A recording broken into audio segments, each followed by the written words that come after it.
자, 여러분, 아이고, 반갑습니다. 16번째 시간. 아이고, 칠판에다가 뭔가 이거 적느라고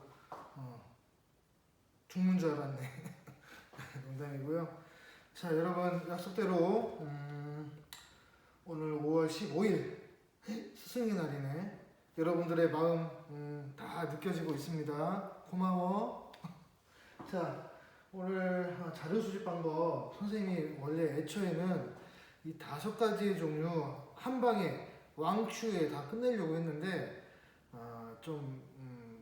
그렇게 되면 주마 관상격으로 대충 할 수밖에 없다는 생각이 들어서 그냥 과감하게 사실 어차피 시간도 많으니까 온라인 수업 그 할당된 그 수업량도 있기 때문에 그냥 과감하게 오늘 3개 그리고 내일 2개 이렇게 설명을 좀 하기로 할게요.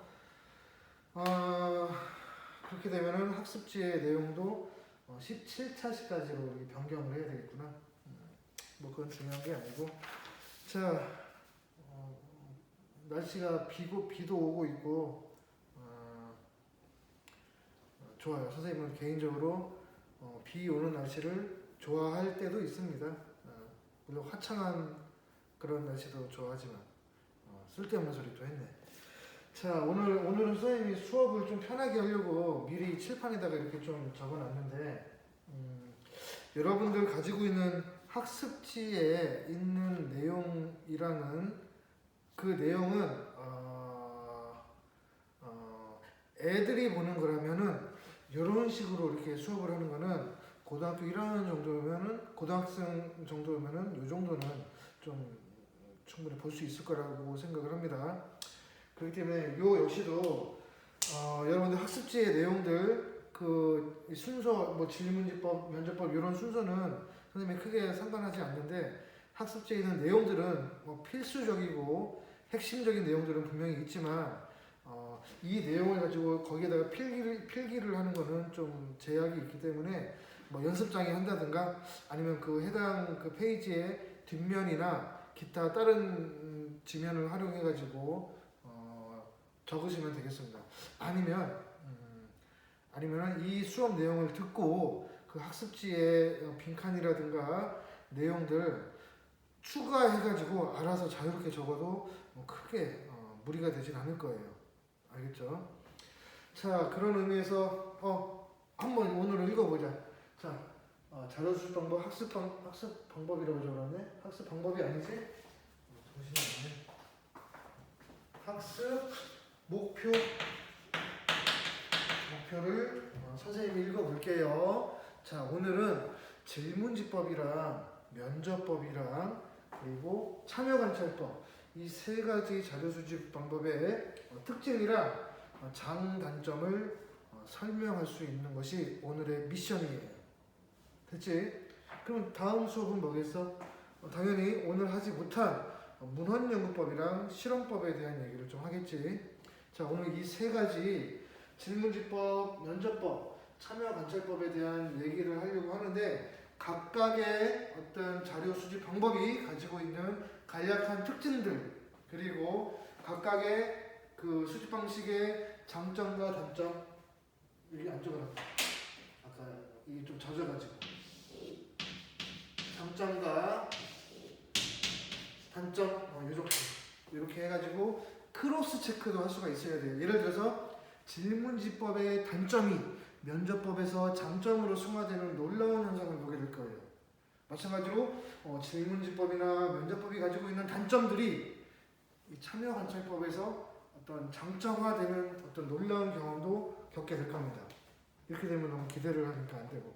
자, 그러면은 오늘도 본격적으로 수업을 시작하도록 하겠습니다. 자, 일단은 질문지법을 보자. 질문지법은 여러분들 한번 물어보자. 살면서 생활하면서 여지껏 살아오면서 설문조사한 경험이 엄청나게 많지. 그치? 우리 학교에서도 막 여러 설문조사하는 그 종이를 나눠준 적도 있잖아. 그치? 아니면 특히 요새는 어디서 이걸 많이 해? 인터넷, 온라인상에서 SNS라든가 그런 데에서 어떤 기업이라든가 서비스 하는 사람들이나 각종 시민단체나 이러한 것들 여러분들한테 사람들한테 시민들한테 물어보기 위해서 이거를 정책에 반영한다든가 제품의 퀄리티, 제품의 질을 높인다든가 하는 식의 의도로 그런 목적으로 자료를 모으는 경우 여러분들 많이 경험한 적이 있을 거예요. 그래서 당신의 성별은 무엇입니까? 1번 남성, 2번 여성 뭐 이런 식으로 그리고 당신의 연령대 뭐 이렇게 있고 직업은 이렇게 있고 막 이런 식으로 있잖아요. 오늘 이런 얘기부터 시작을 할 거예요. 질문지법. 자, 질문지법은 여기 있는 것처럼 조사하려고 하는 대상자, 내가 궁금해하는 사람들의 대상자의 규모가 엄청나게 커. 자, 규모가 크고 특히 저번 시간에 공부했던 거 양적인 연구랑 질적인 연구를 할 때 특히 계량화된 자료, 즉 양적인 연구에 주로 사용이 된다고 할 수가 있습니다. 물론 저거를 질적으로 해석을 해서 연구 접근하는 방식도 있긴 있는데 주로 양적인 연구를 그 절차에 따라서 수행할 때 자료 수집하는 방법으로 대표적인 걸로 질문지법이 있습니다. 내일 배우게 된 다음 차시에 배우게 된 실험법도 이 양적인 연구의 대표적인 사례라고 볼 수 있습니다. 그래서 조사 대상자들한테 동일한 내용의 질문, 귀하의 성별은 무엇입니까? 귀하의 나이는 무엇입니까? 몇 살입니까? 이런 식으로. 그리고 1번 남성, 2번 여성, 3번 외계인 뭐 그런 식으로 동일한 내용과 형식의 질문지를 제시하는 구조화되고 같은 말이에요. 표준화된 대표적인 방식이라고 할 수가 있습니다. 자, 질문지법은 대표적인 구조화되고 표준화된 방법이라고 할 수 있어요. 자, 구조화됐다, 표준화됐다라는 말도 어려울 수가 있는데 딱딱 획일적으로 누구한테는 뭐 다른 질문을 한다든가 하는 게 아니고 누구에게나 똑같은 물음과 어떤 응답 항목을 제시한다는 의미를 가지고 있습니다. 자, 그런데 표본 조사의 같은 경우라고 적어놨는데 여러분 이 표본 조사라는 말 들어봤어요? 우리가 어떤 연구하고자 하는 대상이 있는데 이 대상이 예를 들어서 여기 이렇게 설명해야 되겠다.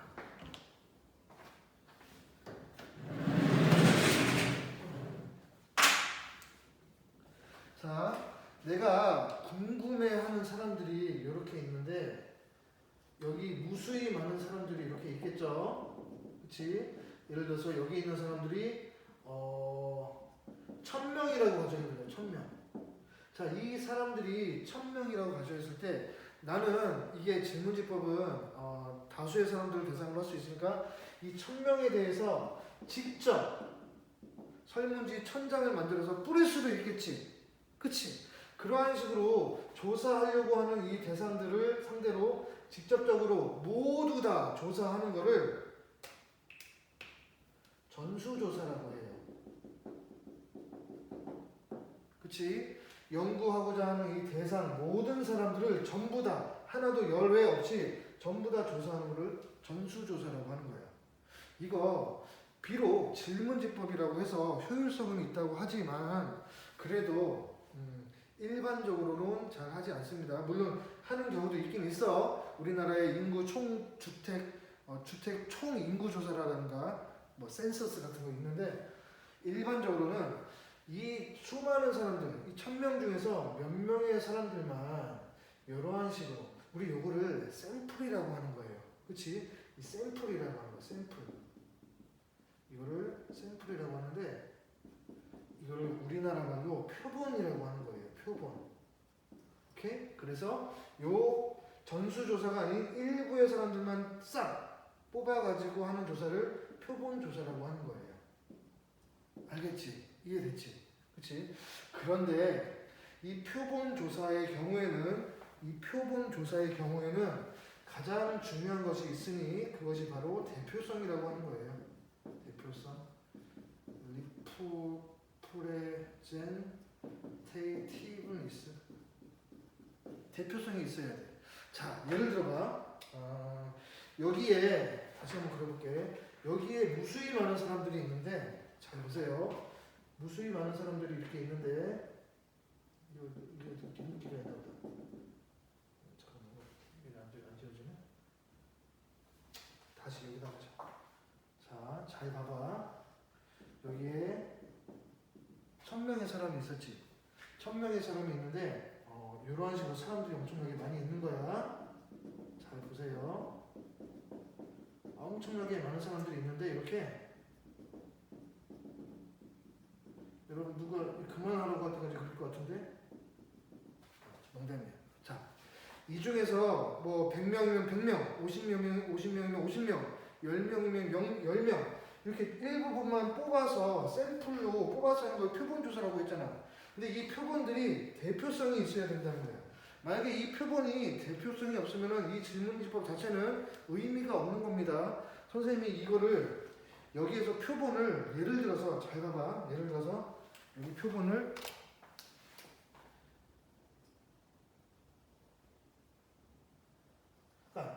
이 빨간 사람들만 뽑아가지고 표본조사하면 어떻게 되겠어? 더 쉬운 예로 예를 들어서 빨간색이 여성이라고 하고 파란색이 남성이라고 했을 때 여기 있는 표본들 중에 여성들만 뽑아서 한다면은 이 전체의 사람들을 대표할 수 있다고 할 수 있을까? 당연히 아니겠지. 그치? 그러기 위해서 이 표본의 대표성을 갖기 위해서는 이러한 경우에는 표현이 좀 그런 거시기 하긴 한데 잘 섞어가지고 랜덤으로 섞어가지고 여기서 뽑아가지고 하는 게 대표성이 있다고 하는 거예요. 이 정도 하면 되겠다. 됐죠? 자, 충분히 다들 이해했을 거라고 확신을 합니다. 자, 그래서 저러한 식으로 표본 조사할 때는 이런 식으로 대표성이 중요하다. 이 대표성이 없으면 이 질문지법 자체가 그 자료 수집 자체가 성립을 안 한다고 볼 수 있는 겁니다. 자, 장점을 보자. 질문지법의 장점은 뭐니 해도 다수의 사람들을 대상으로 할 수 있다고 했습니다. 그래서 효율성이 있어요. 효율성. 그치? 다수의 사람들을 대상으로 할 수 있기 때문에 효율성이 있다고 하는 거예요.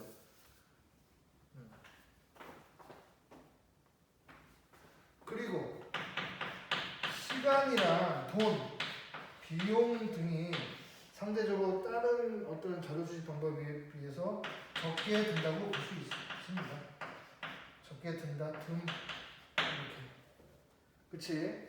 그리고 요 설문조사, 예를 들어서 여기 1학년 7반에서 선생님이 설문조사를 했지. 그리고 1학년 8반에서도 설문조사하고 9반에서도 하고 1학년 10반에서 설문조사를 했으면은 뭐 할 수 있을까? 이 7, 8, 9, 10반끼리 어떤 설문조사의 내용들이 공통점도 있고 차이점도 있을 거 아니야? 자, 이런 식으로 질문지법을 통해서 알 수 있는 정보는 분석 기준이 명확하기 때문에 그리고 통계적인 처리가 7반에서는 20명 중에 13명이 찬성을 했습니다. 근데 8반에서는 3명만 찬성했습니다. 이러한 식으로 통계적으로 처리할 수 있겠지? 즉 비교가 가능하다는 어떤 장점이 있다고 볼 수가 있는 거예요. 그렇지? 그런데 단점을 볼까? 만약에 설문지를 딱 받았는데 여기 아랍어로 적혀 있어. 아랍어로. 여러분들 이 설문조사 할 수 있어 없어? 못하지. 그치? 아니면 영어로 적혀 있으면 선생님 할 수 있는데 여러분들도 영어 할 수 있지? 그러한 식으로 어떤 문제가 있을까? 자, 문맹자라고 해요. 문맹자. 말은 할 수 있는데 글씨를 모르는 사람이 있어요. 우리나라에는 이거 상당히 거의 없다고 볼 수 있어요. 97, 8%가 다 한글 다 깨친 사람들. 어떤 다른 나라들은 이게 심각하게 좀 저조한 나라도 있어요. 근데 중요한 거는 질문지법에서는 문맹자들한테 활용할 수 없다는 점. 그렇지? 다음에 회수율이라든가 응답률 같은 것이 적은 경우가 많아요. 여러분들 솔직히 가슴에 손을 얹고 생각을 해봐. 어떤 설문조사 한다고 했을 때 이거 제대로 열심히 해가지고 제출한 적이 그렇게 많지는 않지? 그냥 대충 형식적으로 한 경우가 많잖아. 물론 선생님도 그렇지만. 게다가 성의가 없거나 악의적으로 대충 이렇게 설문조사하는 경우도 있어요. 즉 무성의하거나 악의적인 어떤 응답 이러한 것들을 제외시킬 수 없다는 단점을 가지고 있어요.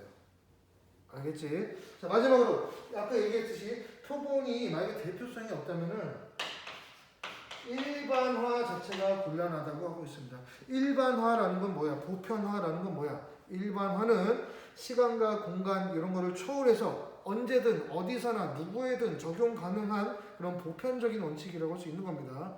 이러한 것들이 불가능하다. 왜? 아까 여기 봤듯이 빨간색 그 여성들 빨간색만 이렇게 해가지고 대표 있다라고 하면은 파란색은 거기에 일반성으로부터 제외가 되기 때문에 대표성이 없는 거라고 볼 수 있는 거예요.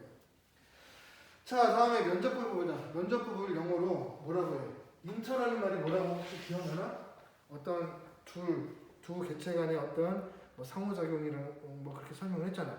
보는 걸 영어로 뭐라고 해요? 보는 거를. 인터뷰라고 하는 거야. 인터뷰. 여러분들 인터뷰한 적 있지? 선생님 오늘 회의했는데 우리 동아리 여러분들 상체에 동아리 활동을 하는데 몇몇 학생들은 면접이라는 이 제도를 이용해 가지고 좀 수용한다, 좀 다른 데로 보낸다, 뭐 이런 작업들을 했는데 사람과 사람이 얼굴을 맞대고 뭔가 상호작용하는 그런 묻고 답하는 과정을 면접법이라고 할 수 있는 거예요. 그런데 면접법은 직접적이거나 간접적인 만남을 통해서 언어를 수단으로 자료를 수집한다고 했습니다. 즉, 직접 이 사람이랑 얼굴을 맞대고 하는 면접일 수도 있고 이게 직접이라고 하지. 그럼 간접은 뭐라 할까? 간접이라는 거는 어떤 수단을 매개로 했다고 생각하면 돼요. 얼마 전에 대기업이나 어떤 회사 그런 데에서 코로나19 사태 때문에 직접 대면하고 면접을 못하기 때문에 그 컴퓨터 화상으로 이렇게 한다든가 아니면 어떤 세계적으로 나라의 정상들이 어떤 온라인 화상으로 해가지고 면접을 한다든가 발표를 한다든가 어떤 포럼을 한다든가 회의를 한다든가 하는 식의 어떤 만남, 인간과 인간의 만남, 직접적인 만남, 간접적인 만남을 통해서 언어를 통해 가지고 어떤 정보를 취득하는 것을 면접법이라고 하는 겁니다. 자, 일반적으로 면접법은 아까 질문지법은 양적인 연구에서 주로 사용된 거랑 달리 여기에서는 질적인 자료를 수집할 때 주로 사용하게 됩니다. 그치? 아까 이 질문지법에서는 설문조사 할 때는 이 사람이 성의가 없거나 악의적인 대답을 우리가 방지할 수 없다고 했잖아. 그치? 근데 여기에서는 이게 극복이 되버려요. 면접법에서 제일 중요한 건 그래서 요걸 하고 줘요. 이거 혹시 여러분들이 들어본 적 있을 거예요. 레포라고 하는 말인데 인간과 인간 간의 어떤 패밀리어 어떤 릴레이션십, 친근한 관계가 형성이 되어 가지고 이제 말을 심층적으로 막 하는 거야. 어이구 그랬어요 저랬어요 하면서 뭔가 가슴 속에 있는 진실한 내용의 얘기들을 막 할 수 있는 거지. 한번 볼게. 그래서 심층적인 조사가 가능하다. 조사자와 대상자 간의 어떤 인간적인 관계가 형성됨으로써 어떤 할 말 못할 말까지로 다 하는 경우도 있지. 자, 그래서 이런 거. 나중에 여러분들도 선생님이랑 좀 친해지고 친근한 관계 되면은 아주 인생 상담 같은 거 멋지게 잘 해줄게요. 자, 다음에 질문의 내용이나 형식. 이 면접법은 직접 만나가지고 혹은 간접적으로 수단을 통해서 만나서 얘기를 하는 거니까 이거는 딱딱 정해져 있는 걸 할 수도 있는데 어떤 조사자가 융통성을 발휘할 수도 있어요. 그래서 비구조화되어 있고 비표준화되어 있다고 보면 되겠습니다. 즉 다시 얘기해서 질문의 내용이나 응답이 어떤 딱딱 정해져 있는 게 아니고 융통성을 발휘해서 좀 바뀔 수도 있다는 점이 면접법의 큰 특징 중에 하나라고 볼 수 있습니다. 자, 좋은 점이 뭐가? 좋은 점. 자, 대화를 통해서 보자. 어디 있어? 대화를 통해서 이거 적어보자. 캐묻기가 가능하다고 합니다. 어이구 왜 그랬어요? 정말 이렇게 캐묻는다는 거 알지? 여러분들 예를 들어서 밤 늦게 PC방에서 어떤 놀다가 집에 가면은 어머니가 항상 캐묻잖아요. 솔직히 봐줄 테니까 인간적으로 말해보라고. 여러분들은 어머니랑 가족이랑 래퍼가 형성돼 있지? 그러면 자연스럽게 거짓말하면 뭔가 좀 뒤통수가 구려. 그래서 사실은 다 어느 순간 진실을 말하고 있는 여러분의 모습을 한 번쯤 생각해 보세요. 선생님도 어렸을 때 그런 적 많아요. 자, 캐묻기가 가능한 거예요. 여기서 캐묻는다는 말은 나쁘게 받아들이기보다는 어떤 인간적인 관계에서 형성되는 어떤 정보의 진실성 생각하면 될 거야. 자, 심층적인 이해가 가능하고 조사자의 융통성이 발휘된다는 점 좋은 점인데, 그리고 아까 여기 있지. 여기서 좋은 점이 뭐냐면은 여기에서 얘기한 질문지에서 얘기한 무성의하거나 성의 없는 응답을 제외시킬 수 있다는 것을 여기서는 무성의하거나 악의적인 응답을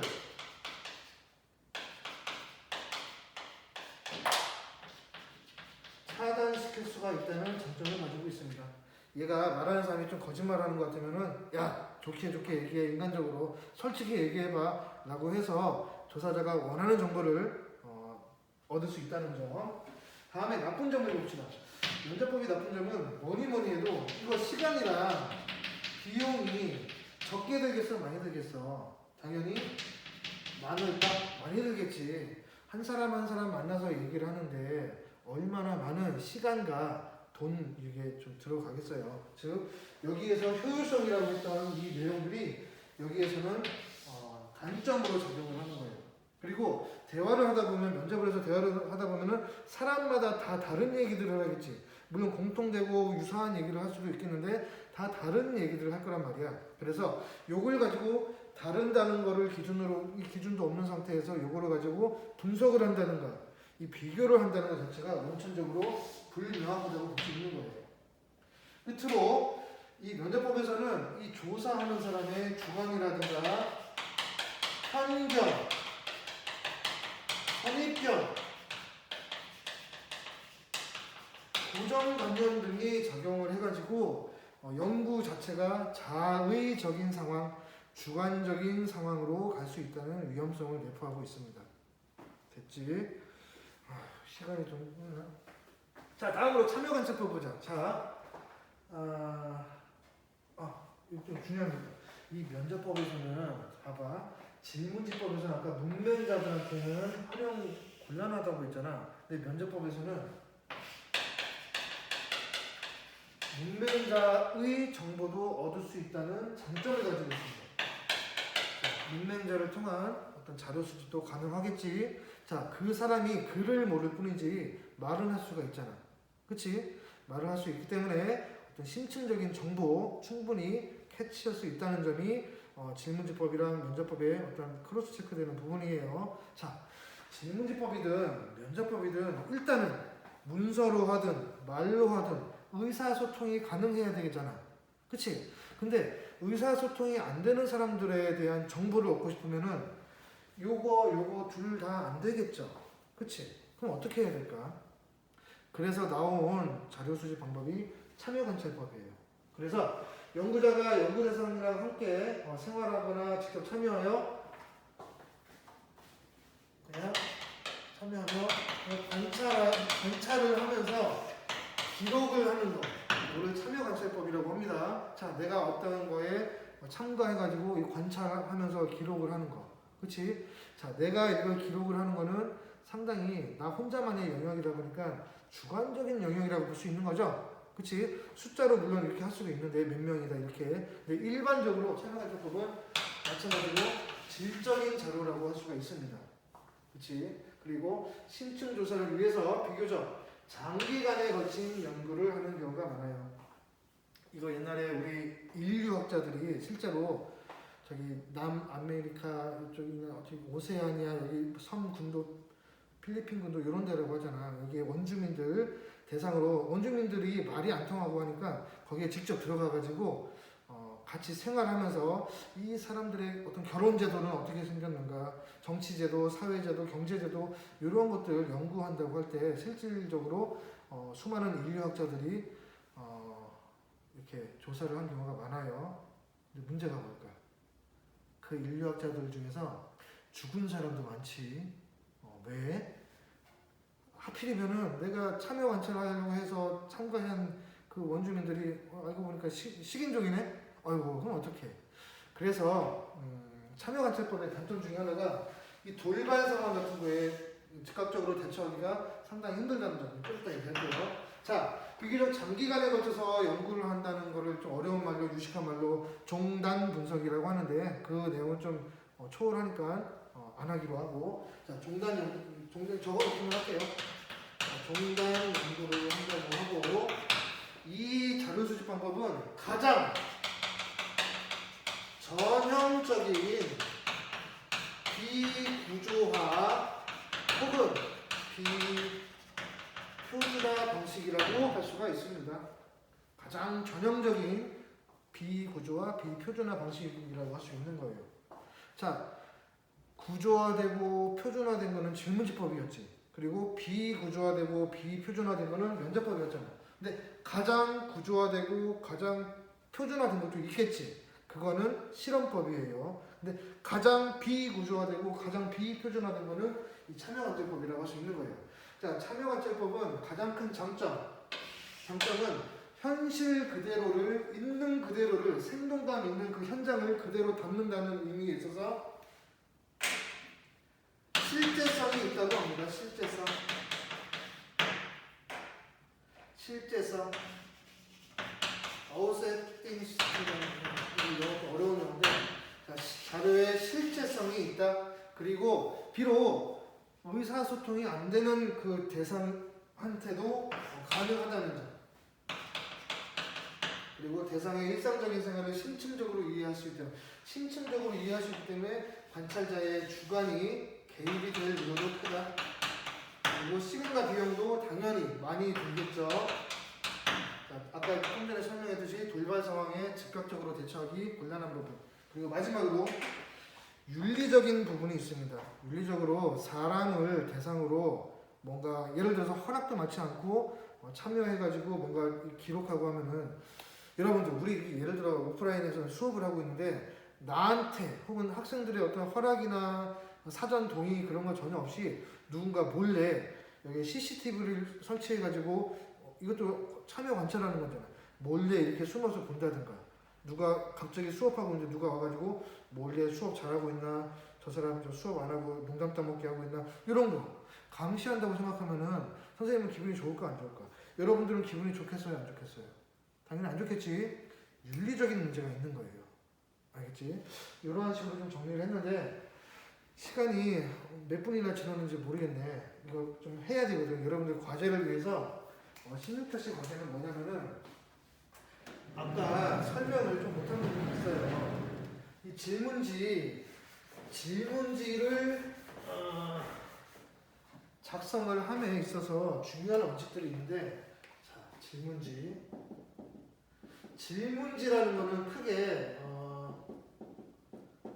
질문 자체에 대한 내용이 있을 거고, 그리고 응답 항목이라는 내용이 있겠습니다. 쉽게 갈게. 1번 귀하의 성별은 무엇입니까? 라고 질문 자체가 이렇게 올 수도 있지. 그럼 응답 항목은 1번 남성이다, 2번 여성이다, 3번 사람이 아니다, 뭐 이런 식으로 나올 수가 있잖아. 요거를 질문 자체라고 하고 요거를 응답 항목이라고 하는데, 이 질문지를 할 때 질문 자체가 잘못되는 부분이 3가지가 있고 응답이 잘못되는 경우가 2가지가 있어요. 이게 좀 이제 어려운 거야. 이게 3가지가 잘못된 게 뭐뭐 있냐면은 유도 질문이라는 게 있고, 그렇지? 지금 코로나19 때문에 대한민국의 경제가 정말 곤두박질 치고 있습니다. 이러한 상황에서 이제 당신은 저축을 해야 된다고 생각하나요? 안 해야 된다고 생각하나요? 뭔가 물어보는 거. 다시. 모든 인간은 정말 그 자체로서 존엄하고 정말 그 목숨은 대단히 소중합니다. 당신은 사형제도에 대해서 어떻게 생각하나요? 찬성하나요? 반대하나요? 그치? 뭔가 좀 애매하지. 인간은 존엄성이라고 해놓고 찬성하냐, 사형제도 찬성하냐 반대하냐 물어보면은 이거 선뜻 대답하기가 자기의 소신대로 대답하기가 곤란하잖아요. 이런 식으로 유도 질문을 하는 경우도 있어. 이거 잘못된 겁니다. 두 번째. 자, 중복된 질문도 있어요. 이거 잘못된 거고. 자, 애매한 질문도 있습니다.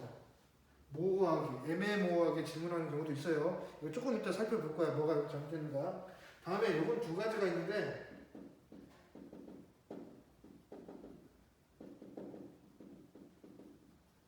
자, 포괄성이랑 다양성이 없다는 비포괄성, 비다양성의 항목은 잘못됐다는 부분, 그리고 비배제성,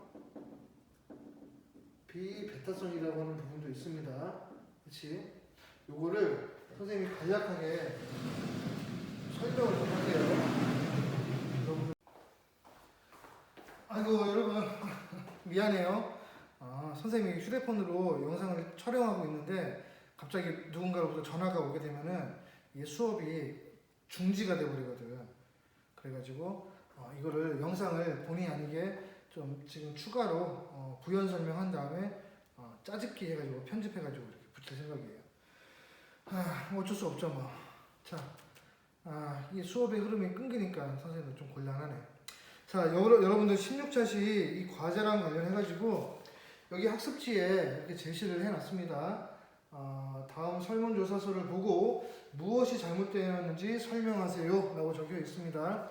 자, 아까 질문지법을 할 때 여러 가지 장점, 단점들이 있었는데 이제 그 설문조사의 예를 생각을 하면서 우리가 통상적으로 겪게 되는 설문지를 떠올렸을 때 이 질문들 자체가 잘못된 세 가지의 사례가 있어요. 뭐 유도하는 질문이라든가 뭐 한 문장에는 하나의 정보만 물어야 되는데 두 가지 정보를 묻는 어떤 중복된 질문이라는 거. 그리고 기준들 자체가 애매해가지고 질문 자체가 애매모호한 질문들도 있어요. 좋아요. 이러한 식으로 질문이 만약에 잘못 없다고 가정을 한다면은 다음에는 고르는 선지들이 이제 문제가 있나 살펴봐야 되는데 응답 항목 자체도 비포괄성 혹은 비다양성이라고 그래가지고 이 응답하는 항목들 간에는 좀 선택의 폭이 좀 넓게 있어야 돼요. 내가 선택할 수 있는 게 없으면은 그 선택지는 오류가 있다고 보는 거죠. 다음으로 마지막으로는 비배제성 혹은 비베타성이라고도 하는데 이건 뭐냐면은 이 응답지 선생님이 예를 들어서 응답을 하려고 하는데 기한은 누구입니까? 라는 질문이 뭐 잘못된 게 있다고 가정했을 때 1번 남성, 2번 여성, 3번 중년 남성 뭐 이런 식으로 5번, 4번 노인 이렇게 돼 있으면은 선생님은 1번도 체크해야 되고 3번도 체크해야 되는 뭔가 혼란스러운 경험이 있잖아요. 이거는 응답지들 간에 서로 배타성이 없어가지고 발생하는 오류라고 볼 수 있는 겁니다. 그렇죠? 자, 요걸 유념해 두고 한번 설명을 할 테니까 선생님이 이 간략한 문항 예시를 풀이하고 설명하는 것을 참고로 해서 여러분들 이 문제를 한번 소신껏 잘 풀어볼 수 있도록 할게요. 이번 수업은 좀 난이도가 있죠. 그래서 자, 첫 번째 당신의 용돈은 얼마입니까? 라고 물어봤습니다. 자, 학생 용돈 얼마야? 20만원? 뒤에 학생은? 30만원? 너는? 5만원? 야, 이 친구들은 부자네. 하루에 20만원? 하루에 30만원 받는 거야? 이 질문 뭐가 제일 잘못됐나요? 당신의 용돈은 얼마입니까? 이게 하루의 용돈이 얼마인지, 일주일 단위로 하는 건지, 뭐 1년 단위인지, 한 달 단위인지, 혹은 어떤 학생들은 2주일마다 용돈을 받을 수도 있는 거고. 자, 1번 같은 경우는 요거 3번 애매한 질문이라고 할 수 있습니다. 그치? 그렇기 때문에 이 질문을 제대로 좀 바꾸려면은 당신의 뭐 하루 아니면은 뭐 일주일 이러한 식으로 정확한 기준을 명시함으로써 이 설문지를 이렇게 작성하는 사람들한테 혼란을 주어서는 안 된다는 얘기. 됐죠? 자, 체크했고. 자, 응답 항목은 잘못된 게 있나 없나 보자. 1만 원 미만, 1만 원 이상에서 3만 원 미만, 3만 원 이상 5만 원 미만. 내가 만약에 6만 원이면 어떻게 할까? 내가 만약에 용돈이 6만 원이야. 그럼 어디에다 선택해야 돼요? 그치? 선택할 데가 없지? 이걸 뭐라 그랬어? 내가 선택할 수 없는 거. 4번이야, 5번이야. 그렇지? 그래서 요거를 4번. 비다양성 혹은 비포괄성이라고 합니다. 됐지? 이 응답 항목을 좀 옳게 바꾸기 위해서는 이렇게 하면 되지? 이거 4번 딱 해놓고 이 4번이 아니지? 5만 원 이상 여기에 체크 딱 하면 되잖아. 만약에 선생님 용돈이 6만 원이라고 가정하면은, 그치?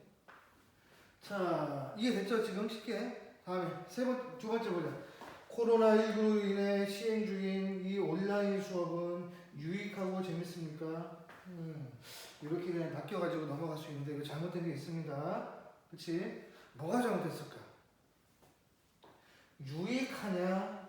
재미있냐? 나는 한 가지 문장에 두 가지 질문을 같이 혼합을 해가지고 오류를 범하고 있습니다.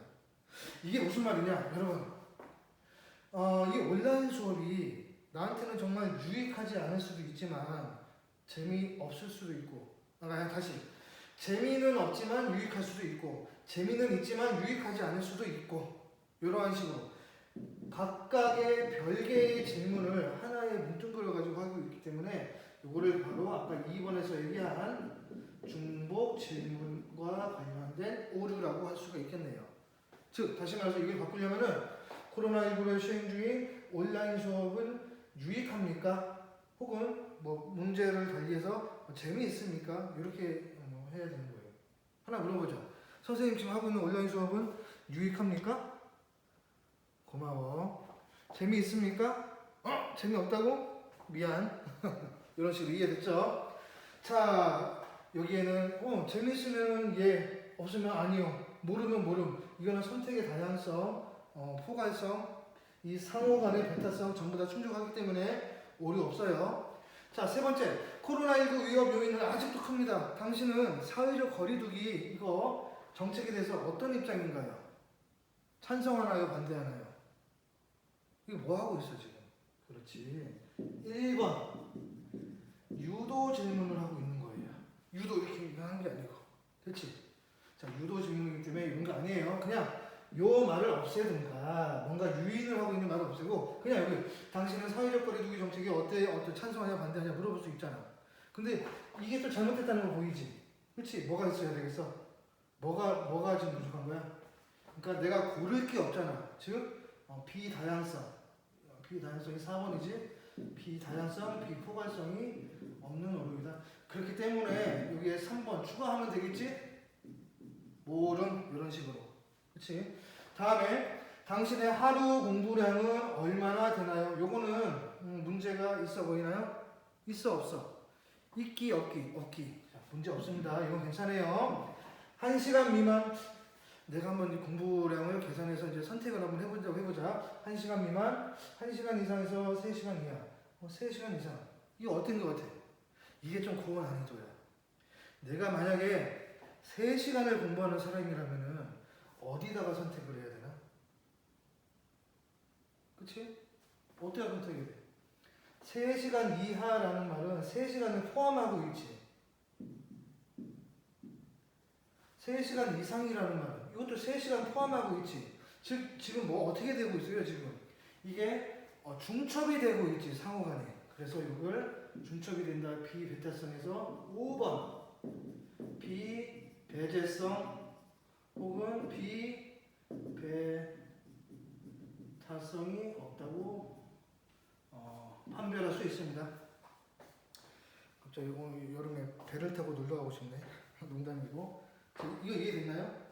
이 중복이 되고 있잖아. 3시간이라는 이 항목이 여기에도 포함되고 여기에도 포함되잖아. 내가 만약에 3시간을 공부한다고 하면은 여기다가 표시를 해야 돼, 여기다 표시를 해야 돼.